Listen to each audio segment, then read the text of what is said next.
नमस्कार दोस्तों।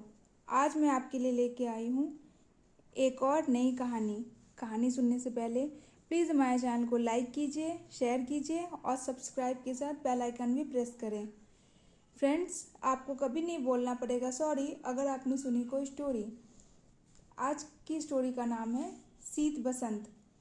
एक राजा की दो रानियाँ थी, बड़ी रानी और छोटी रानी।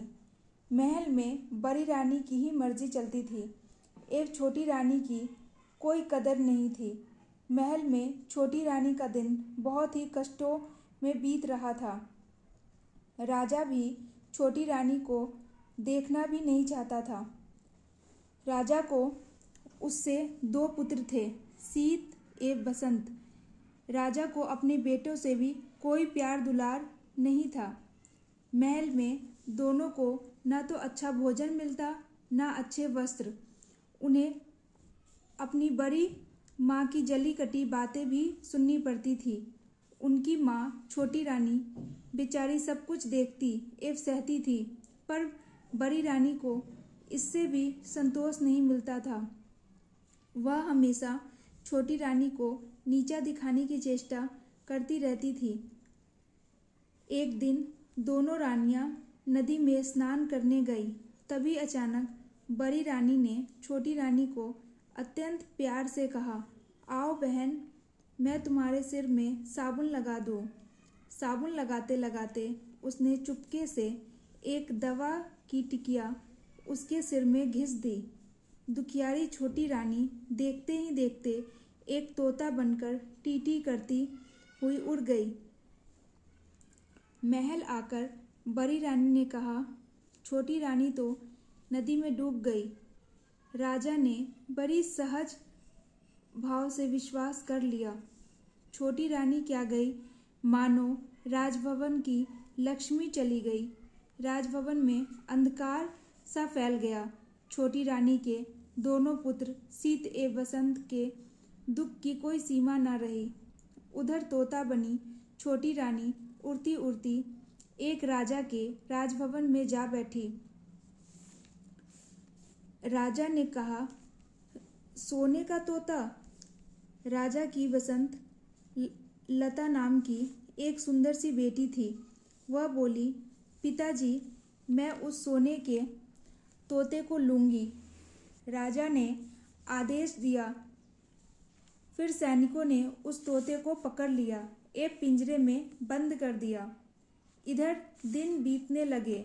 बड़ी रानी को भी 3 पुत्र हुए, लेकिन ये क्या, शायद भगवान ने उसे उसके कर्मों का फल दिया है। उसके सभी पुत्र बहुत ही दुबले पतले से बिल्कुल हड्डियों का ढांचा पैदा हुआ था। ऐसा लगता था मानो बस फूंक देने से वे उड़ जाएंगे। पुत्रों को देख बड़ी रानी का तो रो रो कर बुरा हाल हो गया था। वह बहुत बचा बचा कर संभाल कर अपने पुत्रों का लालन पालन करती, खूब पुआ पकवान खिलाती, मांस मछली खिलाती, जिससे वो मोटे हो, परंतु ऐसा होता न था। वो एक संटी की तरह ही दुबले पतले थे। एक दूसरी बड़ी रानी शीत बसंत को ठीक से खाना भी नहीं देती थी, फिर भी वे मोटे प्यारे लगते थे। यह देखकर रानी और कुट जाती थी। एक दिन जब शीत बसंत पाठशाला से पढ़कर लौटे तो देखा कि उनकी बड़ी माँ तो रणचंडी बनी हुई है एवं राजकुमारों को देखते ही गालियाँ देने लगी और गला फाड़ फाड़ कर रोने लगी। सामानों को फेंकती एवं बेचारे निर्दोष राजकुमारों को मार भी रही थी। बड़ी रानी का यह बर्ताव देख राजकुमार घबराकर कांप रहे थे एवं एक दूसरे को पकड़े डरते डरते सोच रहे थे कि पता नहीं अब उनके साथ आगे क्या होगा। जब राजा को रानी की सूचना मिली तो वे दौड़े दौड़े आए एवं उससे पूछा, तुम्हें क्या हो गया रानी? रानी गुस्से में थर थर कांपती हुई बोली, मेरी सौत के ये दोनों पुत्र जब देखो मुझे गालियां देते हैं एवं उल्टा सीधा बोलते हैं। जब तक मैं इनके खून से स्नान न कर लूं, मेरा कलेजा ठंडा नहीं होगा। राजा ने कहा, ऐसा ही होगा। फिर उन्होंने जल्लाद को बुलाया और आदेश दिया, इन दोनों भाइयों को मारकर इनका खून लाकर बड़ी रानी को दे दो। शीत बसंत का तो डर डर कर बुरा हाल था, पर जल्लाद को तो राजा के आदेश का पालन करना था। सो कुमारों के हाथ पैरों को रस्सियां से बांधकर बलि देने के लिए ले जाने लगा। शीत बसंत की चीखों को सुनने वाला वहाँ कोई नहीं था। जल्लाद शीत बसंत को जंगल में ले गया। वहाँ जल्लाद ने राजकुमारों के वस्त्रों को उतरवा लिया एवं पैर की छाल उन्हें पहनने को दिया। शीत बोला, भाई हमारे भाग्य में यही लिखा था। जल्लाद ने उनके हाथ पैर खोल दिए और डबडबाई आंखों से कहा, राजा की आज्ञा थी। राजपुत्रों, मैं क्या करता, मुझे मानना ही था, पर तुम लोगों को मैंने अपनी गोद में खिलाया है। तुम्हारा खून मैं कैसे कर सकता हूँ? मेरे किस्मत में जो लिखा होगा होगा। तुम छाल के ऊपर चादर ओढ़ लो और इस जंगल से निकल जाओ। कोई तुम्हारे राजपुत्र के रूप में नहीं पहचान पाएगा। यह कहकर जल्लाद ने जंगल से बाहर निकलने का रास्ता दिखा दिया एवं खुद राजभवन की ओर लौटने लगा। रास्ते में ही उसने एक कुत्ते एवं सियार को मारा और उसका खून ले लिया। उसने बड़ी रानी को दे दिया। खून पाकर बड़ी रानी बहुत खुश हुई। उसने रक्त स्नान किया एवं खिलखिलाती हुई अपने पुत्रों को अत्यंत स्वादिष्ट भोजन कराया और खुद भी किया। इधर शीत एवं बसंत दोनों जंगल के रास्ते से आगे बढ़े।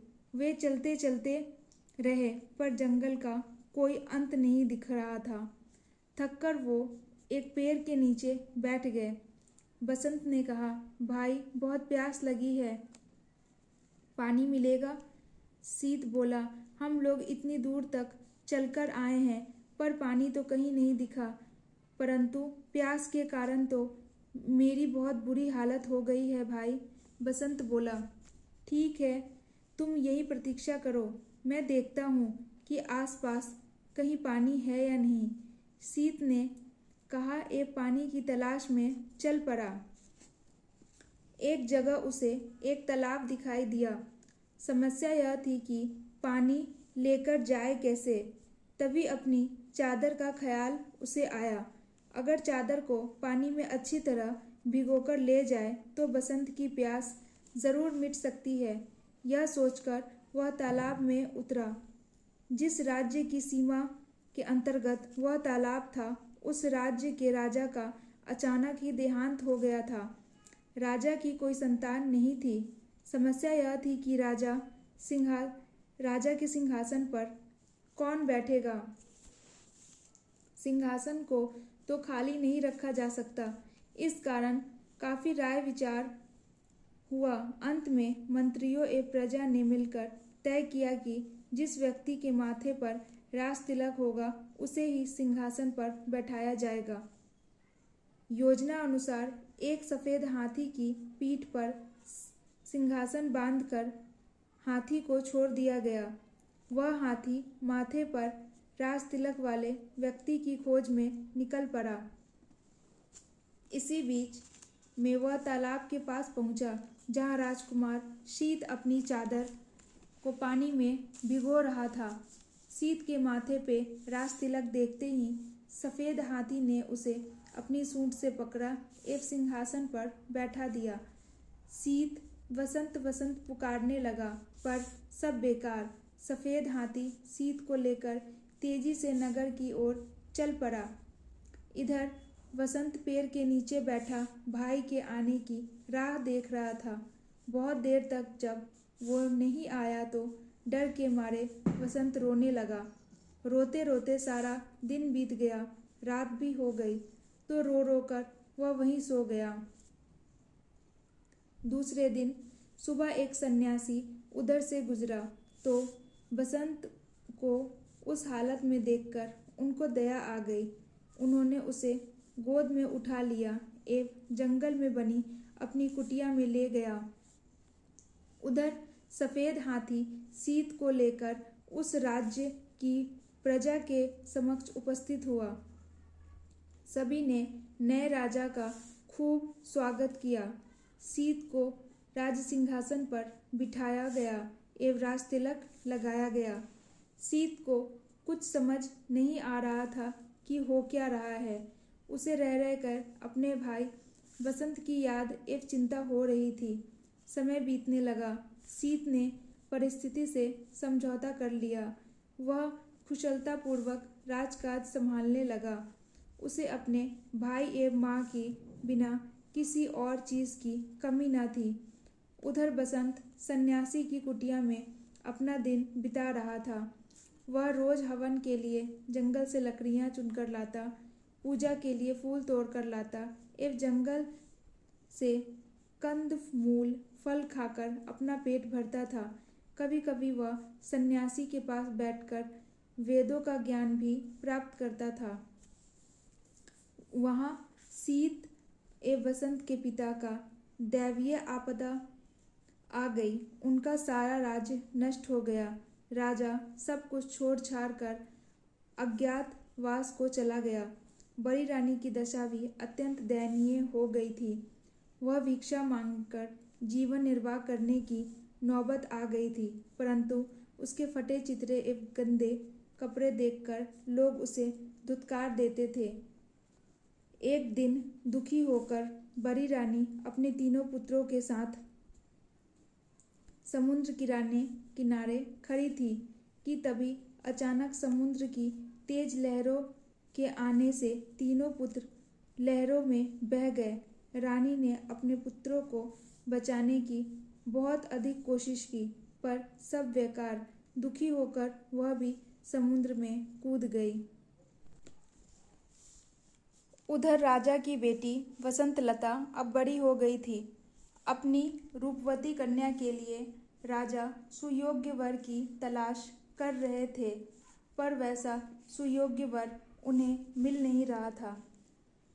तब रानी से विचार विमर्श कर उन्होंने स्वयंवर का आयोजन किया। स्वयंवर सभा में अनेक राज्यों के राजपुत्र उपस्थित हुए।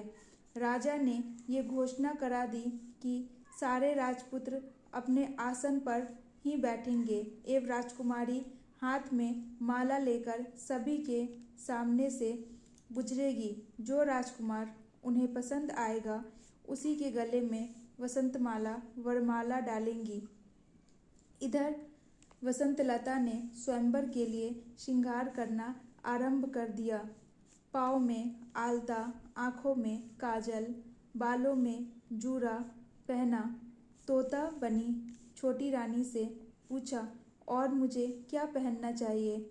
तोता बनी रानी ने कहा, मैं अगर तुम्हारी जगह होती तो पाँव में सोने की पायल पहनती। इससे रुनझुन की बहुत मधुर आवाज़ आती है। राजकुमारी ने सोने की पायल पहन ली एवं फिर पूछा, बोलो और क्या पहनना चाहिए? तोता बनी छोटी रानी ने कहा, अगर मैं तुम्हारी जगह होती तो सोने की जरी वाली साड़ी पहनती। तोते की बात सुन राजकुमारी वसंतलता ने सोने की जरी वाली साड़ी भी पहन ली। फिर तोते ने कहा, अब तुम हीरे का हार पहन लो, बहुत सुंदर लगोगी। वसंतलता ने हीरे का हार भी पहन लिया। फिर पूछा, अब?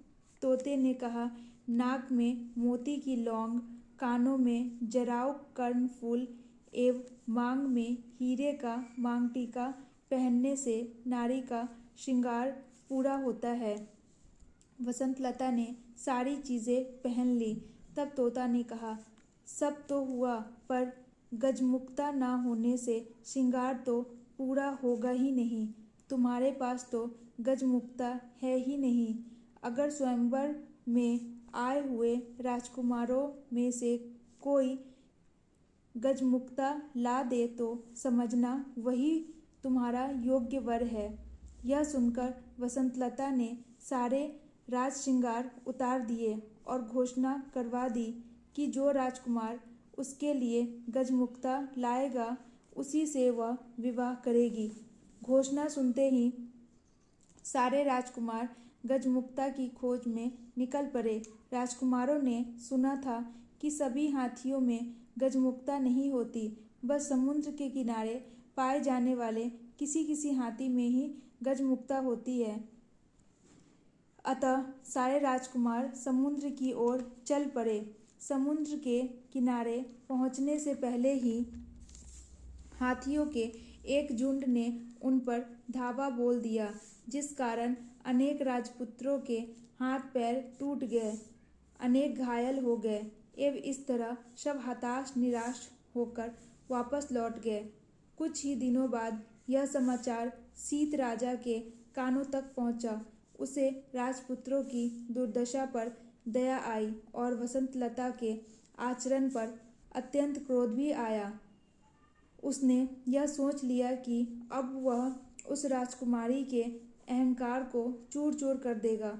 उसने वसंतलता के पिता के राज्य पर आक्रमण कर दिया एवं वसंतलता के पिता की पराजय हुई। शीत राजा ने राजकुमारी को बंदी बना लिया। उधर वसंत सन्यासी की कुटिया में दिन बिता रहा था। सारा दिन इधर उधर घूमता रहता। उसकी कुटिया के पास एक विशाल बरगद का पेड़ था। उसमें एक गुल और एक बुलबुल रहती थी। एक दिन दुखी होकर वसंत उसी पेड़ के नीचे बैठा था। तब उसने गुल एवं बुलबुल की बातचीत करते हुए सुन लिया था। गुल ने स्वयंवर की सारी घटनाएं बुलबुल को सुना दी एवं फिर बोला, कौन जानता है कि इसका क्या परिणाम होगा। बुलबुल ने कहा, क्षीर सागर के किनारे एक दूध पहाड़ है। दूध पहाड़ से क्षीर सागर में दूध गिरता है। उसी क्षीर सागर में एक स्वर्ण कमल खिला हुआ है। उस स्वर्ण कमल में एक हाथी रहता है। उसी हाथी के सिर में गजमुक्ता है। गुल ने पूछा, लेकिन वहाँ पहुँचेगा कौन? बुलबुल ने कहा, कोई साहसी राजपुत्र ही वहाँ पहुँच पाएगा। सारी बातें सुनने के बाद वसंत ने उनसे पूछा, मैं गजमुक्ता लेने जाऊंगा। इस कार्य में तुम दोनों मेरी कुछ सहायता करोगे? जरूर, दोनों पक्षियों ने एक स्वर में कहा। जरूर, परंतु तुम पहले सन्यासी के पास जाकर उनका त्रिशूल लेकर आओ। फिर समेल के पेड़ से जाकर राजपुत्र के वस्त्र मांगो। सारी चीज़ों की प्राप्ति तुम्हें हो जाएगी। वसंत ने सन्यासी से त्रिशूल लिया एवं समेल के पेड़ से राजवस्त्र प्राप्त किए और उन्हें पहनकर समुद्र की ओर चल पड़ा। क्षीर सागर पहुंचकर उसने देखा कि स्वर्ण कमल के बीच दूध की तरह सफ़ेद एक हाथी के सिर पर गजमुक्ता है। गजमुक्ता की रोशनी से चारों ओर उजाला फैला हुआ है। वसंत उस सफ़ेद हाथी की पीठ पे खुद कूद गया। जैसे ही उसने सफ़ेद हाथी के सिर पर त्रिशूल को रखा, वैसे ही सागर, स्वर्ण कमल, सफ़ेद हाथी सब गायब हो गया। वहाँ केवल एक कमल का फूल खिला हुआ था और उसके अंदर एक गजमुक्ता की माला थी। मनुष्य की आवाज़ में कमल के फूल ने पूछा, निश्चय ही तुम राजपुत्र हो। कौन सा राज्य है तुम्हारा? वसंत ने कहा, मैं राजपुत्र नहीं हूँ। मैं एक सन्यासी के साथ जंगल में रहता हूँ। ठीक है, तुम गजमुक्ता को सिर पे एवं मुझे अपने हृदय में रखो। वसंत लता के साथ तुम्हारा ही विवाह होगा और तुम्हारा जीवन सुख से बीतेगा। वसंत क्षीर सागर के बालू पर चलता हुआ वापस लौटने लगा। तभी उसे कुछ आवाज़ें सुनाई पड़ी। हम लोगों को भी अपने साथ ले लो भाई। वह भौचक्का होकर चारों ओर देखने लगा। उसने गौर से बालू को देखा तो उसे लगा कि बालू के अंदर से आवाज़ आ रही है। उसने मछलियों त्रिशूल से वहाँ का बालू हटाया तो देखा कि वहाँ 3 मछलियाँ हैं। वह उन्हें भी अपने साथ लेकर चल पड़ा। इधर शीत राजा शिकार खेलने निकला था। सारा दिन भटकने के बाद भी उसके हाथ एक भी शिकार न लगा। थककर वह एक पेड़ के नीचे बैठ गया। अचानक उसे याद आया कि वह अपने भाई बसंत को इसी पेड़ के नीचे छोड़कर पानी लेने गया था और फिर एक हाथी उसे एक राज्य में ले गया था। फिर वह कभी इस जगह लौटकर नहीं आ सकता था। बसंत का क्या हुआ? वह कहाँ गया होगा? क्या वह जीवित होगा? यह सोचकर वह रो पड़ा एवं अपने राजभवन लौटने के बाद वह फिर बसंत के बारे में सोचने लगा। इधर बसंत गजमुक्ता लेकर वसंतलता के राज्य में गया तो वहाँ उसे पता चला कि शीत राजा वसंतलता को बंदी बनाकर अपने राज्य में ले गया है। वसंत सीधे अब शीत राजा के राजभवन में पहुंचा। राजा के अंगरक्षकों को 3 सोने की मछलियां देकर कहा, अपने राजा से कहो कि वसंतलता को छोड़ दे। लेकिन शीत राजा तो अपने भाई के शोक में डूबे अपने कक्ष का दरवाजा बंद कर अंदर बैठा था। राजा की आज्ञा का प्रतीक्षा करने में वसंत को 7 दिन लग गए तथा 7 दिन तक हाथ में त्रिशूल लिए सिर पर गजमुक्ता रखे राजमहल के सामने बैठा रहा। 8वें दिन शीत राजा थोड़े सामान्य हुए तो दासियां सोने की मछलियों को काटने बैठी। लेकिन आश्चर्य, मछलियां बोल उठी, हमें न काटो, हम राजा के भाई हैं। अंगरक्षकों ने जब शीत राजा को वसंत की बात बताई तो वे स्वयं राजभवन से बाहर आए एवं वहां अपने भाई बसंत को देखा तो दौड़कर उसे अपने गले लगा लिया। तभी दासियां उन बोलने वाले सोने की मछलियों को लेकर राजा के पास पहुंची। लेकिन आश्चर्य, शीत राजा के हाथ लगाते ही तीनों मछलियां 3 मनुष्य में बदल गए। उन्हें देखते ही वे शीत राजा पहचान गए। वे बड़ी रानी के पुत्र थे, शीत एवं वसंत के सौतेले भाई। शीत एवं वसंत ने बड़ी रानी और राजा के दुर्भाग्य की सारी बातें उनसे सुनी। उनकी आंखों में से आंसू बहने लगे। पांचों भाई आनंद पूर्वक राजभवन में रहने लगे।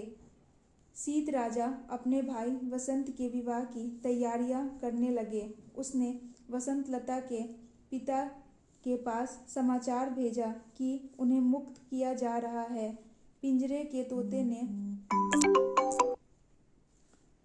तोते ने वसंतलता को खुशखबरी दी, गजमुक्ता लेकर राजपुत्र आ गया है।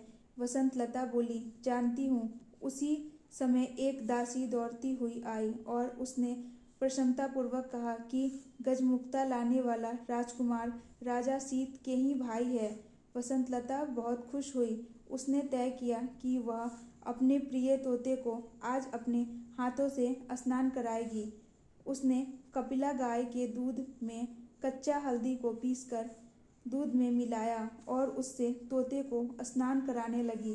इसी बीच में वसंतलता के हाथ से तोते के माथे की बड़ी रानी द्वारा लगाई गई दवाई साफ हो गई। देखते ही देखते तोता एक सुंदर नारी में बदल गई। यह देख वसंतलता आश्चर्य में पूछी, तुम कौन हो, परी या देवी? वह बोली, मैं राजरानी हूँ। शीत एवं वसंत मेरे ही बेटे हैं। उसके बाद छोटी रानी ने अपने साथ घटी सारी बातें उसे बता दी। अगले दिन वसंतलता के साथ वसंत का विवाह बड़े ही धूमधाम से संपन्न हुआ। विदा के समय वसंतलता ने अपने पिता से कहा, मैं पालकी में अकेले ही जाऊंगी। पिता ने पूछा, यह क्या बात हुई? ऐसे कैसे हो सकता है? राजकुमारी बोली, मैंने प्रण लिया है कि सुबह प्रार्थना के समय अकेले ही रहूंगी। पिता बोले, ठीक है, जैसा तुम चाहती हो वैसा ही होगा। सभी से विदा लेकर वसंतलता सुंदर पालकी में बैठ गई। उसने चुपके से छोटी रानी को भी अपनी पालकी में बिठा लिया। वसंत भी अपनी पालकी में बैठ गया। सीत राजा के महल के पास जब पालकी रुकी तब उससे वसंत लता के अलावा एक अपूर्व सुंदर नारी भी उतरी। सब उसे आश्चर्यचकित होकर देख रहे थे। छोटी रानी ने पालकी से उतरते ही पूछा, कहाँ है सीत एवं वसंत? मेरे पास आओ। माँ की पुकार सुनकर सीत वसंत दौड़कर आए एवं छोटी रानी से लिपट गए। एवं बड़ी रानी के तीनों पुत्र भी दौड़कर वहां पहुंच गए। कुछ समय बाद इस सुखद समाचार को सुनकर भटकते भटकते राजा भी लौट आए। इस प्रकार छोटी रानी के दुखों का अंत हो सभी के दिन सुखमय बीतने लगे। शिक्षा: हम जब किसी का अच्छा करते हैं तो भगवान हमारा एवं हमसे जुड़े लोगों का भी भला ही करते हैं एवं बुरा करने वालों को वो खुद दंड भी देते हैं। धन्यवाद।